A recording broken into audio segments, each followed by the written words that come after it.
अपनी गली में तो कुत्ता भी शेर होता है, ये आपने सुना होगा। लेकिन शेर वो होता है जिसका राज किसी गली में नहीं बल्कि पूरे शहर पर हो, और वही शेर है शुभमन गिल, जिसका राज कम से कम अहमदाबाद पर तो है। आप शुभमन गिल को ओडीआई में और शुभमन गिल को अहमदाबाद में क्वेश्चन नहीं कर सकते, क्योंकि undoubtedly Shubman Gill is the king of Ahmedabad. Ahmedabad के नरेंद्र मोदी स्टेडियम से शुभमन गिल का इश्क भगवान जाने कैसा है, लेकिन जो भी है वो बहुत अच्छा है। इस जस्ट कई बार वो इंडिया वर्सेस ऑस्ट्रेलिया वाला मैच टच कर जाता है, लेकिन जैसा कहा है कि बुरा आपको भी लगा था, बुरा हमको भी लगा था, लेकिन अब वक्त आगे बढ़ने का है, चैंपियंस ट्रॉफी सामने है, इसलिए शुभमन से उम्मीदें एक बार फिर से जगाते हैं। और ये उम्मीद इसलिए जगती है क्योंकि अहमदाबाद में शुभमन जब भी खेलते हैं वो कमाल करते हैं। आप याद कीजिए, टेस्ट मैचेस हो शुभमन का शतक आता है, T20 मैचेस हो शुभमन का होम ग्राउंड है गुजरात टाइटंस के लिए, शतक आता है। आप बात कर लीजिए आईपीएल की, T20 फॉर्मेट की या वनडे फॉर्मेट की, हर फॉर्मेट में शुभमन गिल मानो कहते हो कि ये मेरा अहमदाबाद है और मैं यहाँ का किंग। हाँ जी, यही स्टाइल शुभमन गिल की। अहमदाबाद मतलब शुभमन गिल का कुछ तो अच्छा होने वाला, और शुभमन गिल अहमदाबाद में इतिहास बना चुके हैं। शुभमन गिल पहले खिलाड़ी बन गए हैं जिन्होंने आईपीएल से लेकर T20 टेस्ट और ओडीआई मैचेस में एक मैदान पर शतक जड़ दिया। कमाल है, कमाल है, अद्भुत है। हालांकि शुभमन गिल पर ट्रस्ट धीरे धीरे वापस आ रहा है ओडीआई फॉर्मेट में, स्पेशली क्योंकि 2023 में शुभमन आईपीएल में जिस तरह से खेले थे उनसे उम्मीदें बहुत ज्यादा बढ़ गई थी। फिर उन्होंने काफी डिसअपॉइंट किया वर्ल्ड कप में, स्पेशली फाइनल में हम चाहते थे वो खेले क्योंकि अहमदाबाद में मैच था और लोग ये मान रहे थे कि रोहित विराट की टक्कर की परफॉर्मेंस शुभमन की आई, बट शुभमन उस वर्ल्ड कप में रोहित विराट अय्यर के आसपास नहीं थे।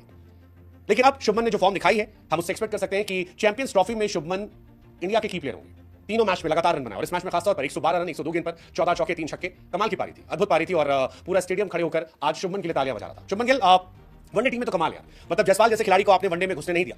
बहुत टफ कंपटीशन था, अगर उस मैच में जायसवाल चल जाते तो जायसवाल अपना दावा पक्का कर लेते। लेकिन शुभमन में एक जो सबसे अच्छी खूबी है जो मुझे पर्सनली लगती है वो ये कि शुभमन प्रेशर में हमेशा परफॉर्म कर लेते हैं, खासतौर पर वो प्रेशर जब उनकी पोजीशन को लेकर। आप याद कीजिए ईशान किशन ने दोहरा शतक लगाया था, शुभमन गिल की पोजीशन को लेकर क्वेश्चन हो रहे थे कि दोहरा शतक लगाने के बाद ईशान किशन को बाहर बिठा दिया गया, शुभमन कैसे आए। लेकिन फिर शुभमन 2023 में आए, दोहरा शतक लगाया वनडे में और कई ताबड़तोड़ पारियां खेली और ये बताया कि मेरे आसपास कोई नहीं है। सेम कहानी इस बार उन्होंने सीरीज में भी की है। जायसवाल से तगड़ा कंपटीशन था, जायसवाल उनसे T20 में टेस्ट में बेहतर बल्लेबाज बनकर आए थे, लेकिन ओडीआई में शुभमन ने कहा नहीं, ये मेरा फॉर्मेट है और यहां पर नंबर 1 मैं रहूंगा और यहां पर मुझे टिकने दो। और पहले मैच में 87, दूसरे मैच में 60 रन और तीसरे मैच में 112 रन। ये जो वाइस कैप्टन का तमगा उन्हें दिया गया था, इस तमगे को उन्हें लिफ्ट किया और कमाल है, कमाल है। मतलब तारीफ शुभमन गिल की होनी चाहिए। अच्छी बात यह कि ज्यादातर बॉल बैट पर लग रही थी, बीचों बीच लग रही थी, जो खेल रहे थे उसे बेहतरीन तरीके से खेल रहे थे और अहमदाबाद पर अपना जो उनका हक था, जो अहमदाबाद का उनका अभेद किला था, उसे एक बार फिर बताया कि ये मेरा इलाका है, यहां पर टेस्ट हो, T20 हो, आईपीएल हो, ओडीआई हो, हर जगह डोमिनेशन शुभमन गिल का दिखाई पड़ेगा। हालांकि शुभमन गिल को लेकर कई बार यह भी लगता है कि यार वो थोड़ा ज्यादा उनसे एक्सपेक्ट करने लगे कम उम्र में, क्योंकि अगर आप शुभमन गिल को देखोगे तो सारे फॉर्मेट मिलाकर 13 शतक 25 साल के अंदर हो चुके होंगे। अब ये उनके वो प्रिंस वाले टैग का असर है कि 23 साल 22 साल की उम्र में लोगों ने उनको इतना बड़ा कर दिया कि हमारी उम्मीदें उनसे रोहित शर्मा विराट कोहली वाली हो गई और हमने उनकी परफॉर्मेंस को लेकर उन्हें मिसजज करना शुरू कर दिया, या वो अंडरडॉग बन गए थोड़ा खराब खेलने के बीच में, ये आप तय कर लो। लेकिन 13 सेंचुरीज 25 साल की उम्र में होना और कई सारी सेंचुरीज उनकी मिस भी हुई है, ये कमाल है। मतलब शुभमन गिल की ये तारीफ होनी चाहिए।